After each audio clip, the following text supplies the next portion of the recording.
প্রিয় ছাত্রছাত্রীরা, আজকে আমি তোমাদেরকে এই ভিডিওর মাধ্যমে ক্লাস 6-এর ইতিহাসের যে সমস্ত প্রশ্নগুলো দেওয়া হয়েছে 4 নম্বর স্কুলের পেজ নম্বর 270, সেখানে যে সমস্ত প্রশ্নগুলো আছে সমস্ত প্রশ্নের উত্তর আমরা আলোচনা করবো আজকে এই ভিডিওর মাধ্যমে। তোমরা ভিডিওটা শুরু থেকে শেষ অবধি অবশ্যই দেখবে। আর চ্যানেল যদি নতুন হয়ে থাকে অবশ্যই চ্যানেলটাকে সাবস্ক্রাইব করে রাখবে পরবর্তী যে স্কুলগুলো আছে সেগুলো প্রশ্ন উত্তর পাওয়ার জন্য। এবং এর আগের যে স্কুলগুলো ছিল সেগুলোর প্রশ্ন উত্তর আমরা আলোচনা করে দিয়েছি, সেগুলো তোমরা আমাদের প্লেলিস্ট থেকে পেয়ে যাবে। অবশ্যই সেই প্রশ্ন উত্তরগুলো দেখে নিও সেখান থেকে। আর আজকে আমরা আলোচনা করবো এই 4 নম্বর স্কুলের প্রশ্নগুলো। তো এই যে প্রশ্ন উত্তর আমরা আলোচনা করবো আজকে, এই প্রশ্ন উত্তরের পিডিএফ তোমরা আমাদের টেলিগ্রাম চ্যানেল থেকে পেয়ে যাবে পরবর্তীতে। সেখান থেকে তোমরা এই পিডিএফগুলো পেয়ে যাবে। তো আমাদের ডেসক্রিপশনে লিঙ্ক দেওয়া আছে টেলিগ্রাম চ্যানেলে, সেখান থেকে যুক্ত হতে পারবে টেলিগ্রাম চ্যানেলে। 4 দাগের যে প্রশ্ন অর্থাৎ 4 নম্বর স্কুলের যে প্রশ্নগুলো আছে সেখানে দেখো প্রথমে আমাদের 1 দাগে 10টা এমসিকিউ টাইপ প্রশ্ন দেওয়া আছে। তো 1 দাগে বলা আছে নিচের প্রশ্নগুলির পূর্ণ বাক্যে উত্তর দাও। প্রথম প্রশ্ন কি, মেগালিথ কি? তাহলে মেগালিথ সম্পর্কে তোমাদের লিখতে হবে মেগালিথ কি। তো সেটা এখানে তোমাদের লিখে দিই। মেগালিথ লিখবে বড় পাথরের সমাধি। বড় পাথরের সমাধি। এরপরের প্রশ্ন কি আছে, বড় পাথরের সমাধি এটা হলো। এরপরের যে প্রশ্ন সেটা বলা হয়েছে এখানে দেখো, সেটা হলো কোন সময়কালকে আদি বৈদিক যুগ হিসেবে ধরা হয়? তাহলে কোন সময়কালকে আদি বৈদিক যুগ হিসেবে ধরা হয় লিখবে 1500 থেকে 1600 অব্দকে। 1500 থেকে 1600 অব্দকে। স্নাতক কথাটি কিভাবে এসেছে লিখবে বিশেষ স্থান থেকেই এসেছে। বিশেষ স্থান থেকে এসেছে, ঠিক আছে, লিখবে। এরপরে প্রশ্ন, মগধের প্রথম রাজধানী কোথায় ছিল? মগধের প্রথম রাজধানী কোথায় ছিল? রাজগৃহ। মগধের প্রথম রাজধানী কোথায় ছিল? রাজগৃহ। এরপরে যে প্রশ্ন সেটা হচ্ছে কি, লিচ্ছবি কাদের বলা হতো? লিখবে যে আচ্ছা, যে সকল বর্জি বৈশালীর আশেপাশে যে সকল বর্জির অঞ্চলে বাস করত তাদের লিচ্ছবি বলা হতো। তাই এভাবে লিখবে যে সকল বর্জি বৈশালীর আশেপাশের অঞ্চলে যে সকল বর্জিরা বাস করত তাদের লিচ্ছবি বলা হতো।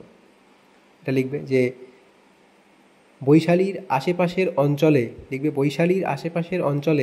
যে সকল বর্জি বাস করত তাদের লিচ্ছবি বলা হতো। এরপরে 6 দাগের প্রশ্ন, গৌতম বুদ্ধের প্রথম নাম কি ছিল? তাহলে গৌতম বুদ্ধের প্রথম নাম কি ছিল লিখবে সিদ্ধার্থ।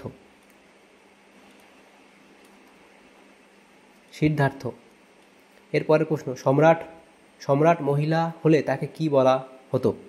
তাকে সম্রাজ্ঞী বলা হতো।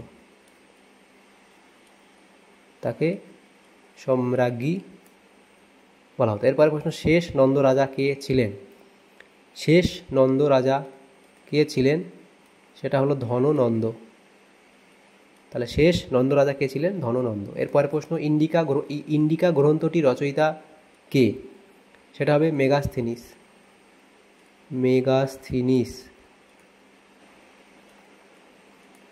তাহলে ইন্ডিকা গ্রন্থ রচয়িতা হলো কে? মেগাস্থিনিস। এরপরে প্রশ্ন, অডবি কথার অর্থ কি? অডবি কথার অর্থ হলো বন। 2 দাগের প্রশ্ন, শূন্যস্থান পূরণ করো। তাহলে 2 দাগের প্রশ্ন এখানে আমরা করে দিই। আর্য কোনো ড্যাশ শব্দ নয়। তাহলে আর্য কোনো ড্যাশ শব্দ নয়, সেটা কি লিখবে? জাতিবাচক শব্দ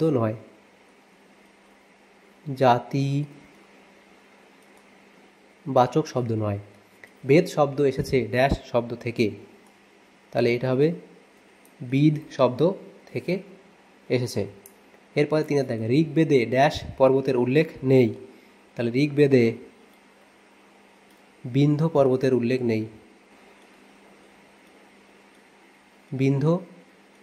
উল্লেখ নেই। এরপরে প্রশ্ন, রাজা কথার আক্ষরিক অর্থ কি? নেতা। এরপরে প্রশ্ন, দক্ষিণ ভারতের একমাত্র মহাজনপদ ছিল অসমক। তাহলে কি হবে? অসমক। এরপরে প্রশ্ন, অরাজতান্ত্রিক মহাজনপদগুলিকে বলা হতো গণরাজ্য। তাকে কি বলা হতো? গণরাজ্য। এরপরের প্রশ্ন, তীর্থঙ্কর বলা হতো ড্যাশকে, তাহলে জৈন ধর্মের প্রধান প্রচারককে, এখানে লিখে দিই জৈন ধর্মের, এটা হবে জৈন ধর্মের প্রধান প্রচারককে, জৈন ধর্মের প্রধান প্রচারককে বলা হতো তীর্থঙ্কর। এরপরে প্রশ্ন, ড্যাশ অব্দ নাগাদ রাজা হন পুষ্যমিত্র শুঙ্গ, তাহলে এটা হবে 187 অব্দ। সাতবাহন বংশের তৃতীয় রাজা ছিলেন, এটা হবে প্রথম সাতকর্ণী, প্রথম সাতকর্ণী, কদন্ত নয় রেব দীর্ঘ। এরপরে প্রশ্ন, উত্তর ভারতের সমস্ত পথের প্রভু বলা হয়েছে ড্যাশকে, হর্ষবর্ধনকে, হর্ষবর্ধনকে। এরপরে প্রশ্ন দেখো দেওয়া আছে ঠিক ভুল নির্ণয় করো, 3 দাগের প্রশ্ন। সেখানে প্রথম প্রশ্ন 1 দাগে আছে সমস্ত বৈদিক সাহিত্যকে 4 ভাগে ভাগ করা হয়, সমস্ত বৈদিক সাহিত্যকে 4 ভাগে ভাগ করা হয়, এটা ঠিক বলা হয়েছে। এরপরে যে প্রশ্ন সেটা কি বলা হয়েছে, যে নিষ্ক ও শতমান গ্রন্থ হিসেবে ব্যবহৃত হতো, এটা এখানে ভুল বলা হয়েছে। এরপরে প্রশ্ন, মোট 22 জন তীর্থঙ্কর ছিলেন, মোট 22 জন তীর্থঙ্কর ছিলেন, এটা এখানে তোমাদের ভুল বলা হয়েছে। এরপরের প্রশ্ন, পিটক কথার অর্থ হলো পথ, এটাও এখানে ভুল বলা হয়েছে। এরপরের প্রশ্ন দেওয়া হয়েছে ভারতীয় উপমহাদেশে সোনার মুদ্রা চালু করেন কনিষ্ক, এটাও ভুল বলা হয়েছে। এরপরের প্রশ্ন, বৈদিক যুগে মূর্তি পূজা প্রচলিত ছিল না, এটা এখানে ঠিক বলা হয়েছে। অথর্ববেদকে সংহিতা বলে ধরা হতো না, এটা ভুল বলা হয়েছে। 29 বছর বয়সে সিদ্ধার্থ সংসার ত্যাগ করেন, এটা ঠিক বলা হয়েছে। এরপরে প্রশ্ন, কনিষ্ক 75 খ্রিস্টাব্দের শাসক হন, এটাও ঠিক বলা হয়েছে। এরপরে প্রশ্ন, প্রথম দিকে গুপ্ত শাসকরা মহারাজা উপাধি নিতেন, এটাও ঠিক বলা হয়েছে। এরপরে প্রশ্ন দেখো যেগুলো বলা আছে, আচ্ছা এখানে দেখো আমাদের ঠিক ভুলগুলো ছিল, এগুলো হয়ে গেল। এরপরের প্রশ্ন যেগুলো দেওয়া হয়েছে দেখো 4 দাগের প্রশ্ন, আমাদের প্রত্যেকটা প্রশ্নমান এখানে 5 নম্বর করে দেওয়া হয়েছে, এগুলো নেক্সট পেজে আমরা আলোচনা করব। তো প্রথম প্রশ্ন 4 দাগের 1 ছিল কি, বৈদিক সভ্যতা বলতে কী বোঝো, বৈদিক সভ্যতা বলতে কী বোঝো সেটা তোমরা লিখো। বৈদিক যুগের সমাজ, পরিবার, বর্ণাশ্রম ও বর্ণ প্রথা, এগুলো ব্রাহ্মণ, ক্ষত্রিয়, বৈশ্য, শূদ্র ইত্যাদি উপর পয়েন্ট করে এত অবধি লিখবে। এরপর অথবা দিয়ে প্রশ্ন ছিল বৈদিক সাহিত্য সম্পর্কে লেখো, তাহলে বৈদিক সাহিত্য সম্পর্কে লিখবে। চতুর্যাম ও পঞ্চম মহাব্রত কী, চতুর্যাম ও পঞ্চম মহাব্রত সম্পর্কে লিখবে। এরপরে যে প্রশ্নগুলো আছে দেখো সেটা এখানে বলা হয়েছে। আচ্ছা এখানে আমাদের কী আছে লাস্ট এই প্রশ্নটা, অষ্টাঙ্গিক মার্গ, চতুর্যাম মহাব্রত হলো অষ্টাঙ্গিক মার্গ, এটা আমাদের এটা লাগবে না, কারণ এখানে কি এই কোনো প্রশ্ন ছিল, 2 দাগের প্রশ্ন দেখে নিই একবার, সেটি কয় ভাগে বিভক্ত ছিল বৌদ্ধ ধর্মের।